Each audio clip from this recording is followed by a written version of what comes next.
Inilah kisah tentang Gideon dalam Alkitab di Hakim 6-8.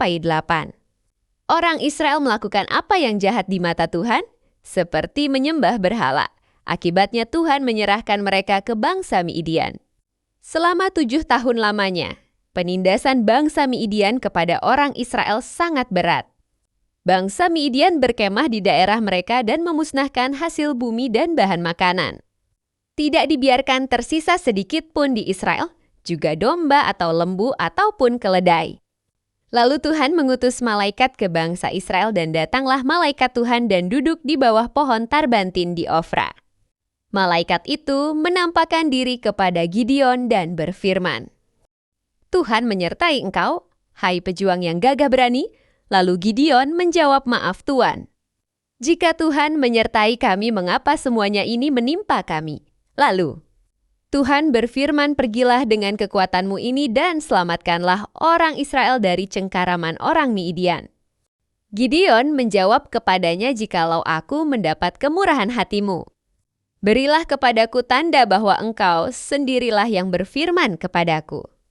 Malaikat Tuhan berfirman kepadanya, "Ambillah daging dan roti tidak beragi itu. Letakkanlah di atas batu ini." Lalu muncullah api dari batu itu. Gideon pun sadar bahwa itu tanda dari Tuhan. Malam itu juga Tuhan berfirman untuk meruntuhkan mezbah Baal milik ayahnya. Lalu Tuhan berfirman kepada Gideon, "Aku akan menyaring pasukanmu untuk dibawa melawan bangsa Midian.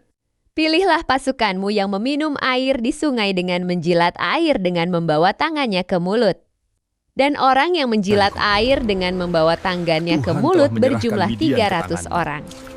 Lalu Gideon membagi ke 300 orang itu ke dalam 3 pasukan dan menyerahkan ke tangan mereka semua sangkakala dan kendi kosong dengan obor.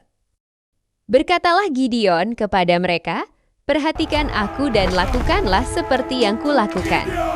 Ketika aku dan semua orang yang bersama aku meniup sangkakala berkeliling di seluruh perkemahan dan berseru, 'Demi Tuhan dan demi Gideon.' Demikianlah orang Midian dikalahkan di hadapan orang Israel dan tidak dapat menegakkan kepalanya lagi. Dan negeri Israel tentram selama 40 tahun pada zaman Gideon.